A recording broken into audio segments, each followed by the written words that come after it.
નમસ્કાર. ચાલો આજે મગજને થોડી કસરત કરાવીએ. વિજ્ઞાનના કેટલાક એવા સવાલો જેના જવાબો જાણીને મજા પડી જશે. આ એક મજેદાર ક્વિઝ જેવું જ સમજો. તો તૈયાર છો ને? ચાલો શરૂઆત જ એક જાદુઈ જેવા લાગતા સવાલથી કરીએ. એવી કઈ ધાતુ હશે જે ફક્ત હાથમાં પકડવાથી પીગળી જાય? લાગે છે ને કોઈ જાદુ જેવું? પણ આ હકીકત છે. આનો જવાબ આપણે થોડી વારમાં જાણીશું, પણ એ પહેલાં જોઈએ કે આપણી રોજિંદી જિંદગીમાં છુપાયેલા વિજ્ઞાન વિશે આપણે કેટલું જાણીએ છીએ. તો આપણા પહેલા રાઉન્ડમાં આપણે એવી વસ્તુઓ પર નજર નાખીશું જે આપણી આસપાસ રોજ જોવા મળે છે, પણ એની પાછળનું વિજ્ઞાન કદાચ આપણું ધ્યાન ખેંચતું નથી. આ સવાલ તો સીધો આપણા નાસ્તા સાથે જોડાયેલો છે.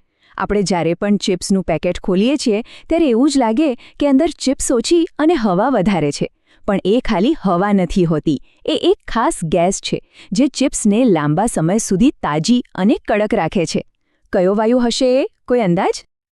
અને સાચો જવાબ છે નાઇટ્રોજન. જી હા, એ કોઈ સાધારણ હવા નથી. નાઇટ્રોજન એક નિષ્ક્રિય વાયુ છે, મતલબ કે એ બીજા તત્વો સાથે જલ્દીથી કોઈ પ્રતિક્રિયા નથી કરતો. પેકેટમાંથી ઓક્સિજન કાઢીને નાઇટ્રોજન ભરવામાં આવે છે કારણ કે ઓક્સિજન જ ચિપ્સને વાસી બનાવી દે છે.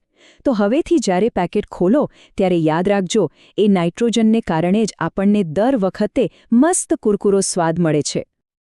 આપણે રોજ સવારે અરીસામાં જોઈએ છીએ, પણ ક્યારેય વિચાર્યું છે કે અમુક અરીસા એવા કેમ હોય છે જેમાં આપણે નજીક હોઈએ કે દૂર, આપણું પ્રતિબિંબ ક્યારેય ઊંધું થતું જ નથી? આની પાછળ પણ ભૌતિકશાસ્ત્રનો એક સીધો-સાદો નિયમ કામ કરે છે. વેલ, આના બે જવાબ હોઈ શકે છે. પહેલો, સમતલ અરીસો જે આપણા બધાના ઘરમાં હોય છે. એ હંમેશા સીધું અને આપણા જેટલા જ કદનું પ્રતિબિંબ બતાવે છે. અને બીજો છે બહિર્મુખ અરીસો, જે મોટે ભાગે ગાડીઓના સાઇડ મિરરમાં વપરાય છે. એ પણ હંમેશા સીધું જ પ્રતિબિંબ આપે છે, પણ વસ્તુ કરતાં થોડું નાનું, જેથી ડ્રાઈવરને પાછળનો વધુ મોટો એરિયા દેખાય. તો ચાલો હવે પાછા ફરીએ આપણા પહેલા રહસ્યમય સવાલ પર, એ જાદુઈ ધાતુ જે હાથમાં લેતા જ પ્રવાહી બની જાય છે. શું કોઈ જવાબનો અંદાજો લગાવી શક્યો? એ ધાતુઓ છે ગેલિયમ અને સીઝિયમ. ખરેખર અદ્ભુત છે નહીં? ગેલિયમનું ગલનબિંદુ તો માત્ર 29.7 ડિગ્રી સેલ્સિયસ છે, જે આપણા શરીરના સામાન્ય તાપમાન કરતાં પણ ઓછું છે. એટલે જેવું એને હથેળી પર મૂકો, આપણા શરીરની ગરમી જેને પીગળાવવા માટે પૂરતી છે.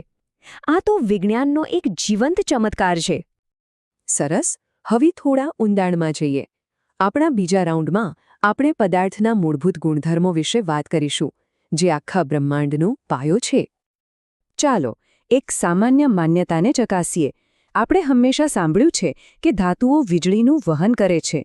પણ શું એવું બની શકે કે આ વાત ખોટી હોય? વિચારો, આ વિધાન ખરું છે કે ખોટું? ના, આ વિધાન બિલકુલ ખોટું છે. આ એક મોટી ગેરસમજ છે.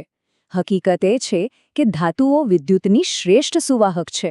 એવું સમજો કે એમની અંદરના ઇલેક્ટ્રોન માટે એક ખુલ્લો હાઈવે હોય છે, જેના પર એ સરળતાથી દોડી શકે છે.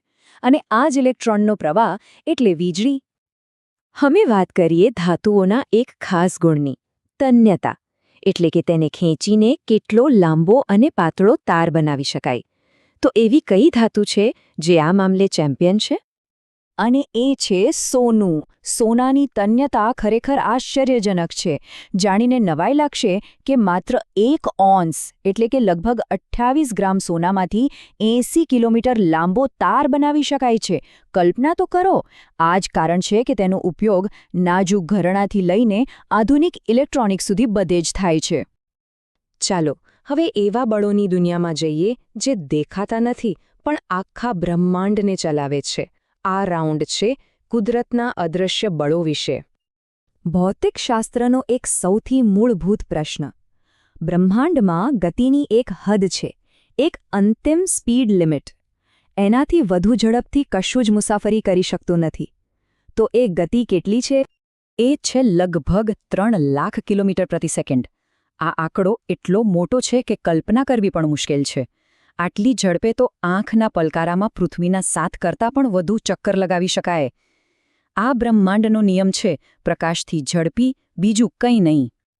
હવે એક પ્રેક્ટિકલ સવાલ, ખાસ કરીને જે લોકો ચશ્મા પહેરે છે એમના માટે.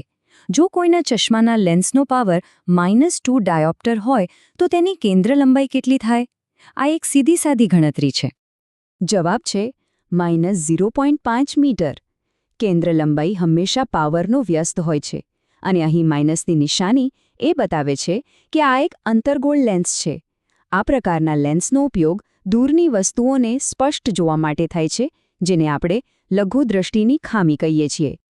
અને હવે આપણે પહોંચી ગયા છીએ આપણા અંતિમ રાઉન્ડમાં, જે છે જીવનના ચમત્કારો વિશે. જીવવિજ્ઞાનની મનમોહક દુનિયામાં સ્વાગત છે. આપણું શરીર એક ખૂબ જ જટિલ મશીન છે, જેને ચલાવવા માટે ઘણી ગ્રંથિઓ અલગ અલગ હોર્મોન્સ બનાવે છે. પણ આ બધાની ઉપર એક બોસ છે, એક માસ્ટર ગ્રંથિ, જે બાકીની બધી ગ્રંથિઓના કામ પર નજર રાખે છે અને એમને નિયંત્રિત કરે છે. એ કઈ છે? એ છે પિટ્યુટરી ગ્રંથિ. આપણા મગજના તળિયે આવેલી આ નાનકડી વટાણા જેવીડી ગ્રંથિ આપણા શરીરનો વિકાસ, પાચનક્રિયા અને બીજી ઘણી બધી જરૂરી પ્રક્રિયા ઉપર નિયંત્રણ રાખે છે. ખરેખર એ આપણા શરીરનું કમાન્ડ સેન્ટર છે. મોટા શરીરમાંથી હવે એકદમ સૂક્ષ્મ જીવ પર આવીએ, અમીબા, જે માત્ર એક કોષનું બનેલું છે. એની પાસે આપણી જેમ મોં કે પેટ જેવું કંઈ નથી. તો પછી એ પોતાનો ખોરાક મેળવે છે કઈ રીતે?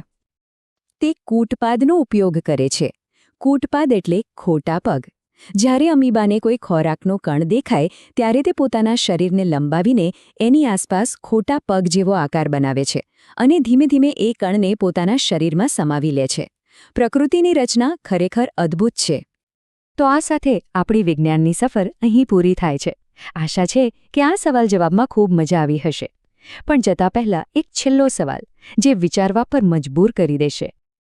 આજે આપણે જોયું કે કેવી રીતે ચિપ્સના પેકેટથી લઈને હાથમાં પીગળતી ધાતુ સુધી દરેક નાની મોટી વાત પાછળ વિજ્ઞાન છુપાયેલું છે. આ તો માત્ર એક ઝલક હતી. આપણી આસપાસ આવી તો અસંખ્ય ઘટનાઓ રોજ બને છે, જે સમજવાની રાહ જોઈ રહી છે. તો બસ પ્રશ્નો પૂછતા રહો અને નવા જવાબો શોધતા રહો, કારણ કે જિજ્ઞાસા જ જ્ઞાનનો સૌથી મોટો દરવાજો છે.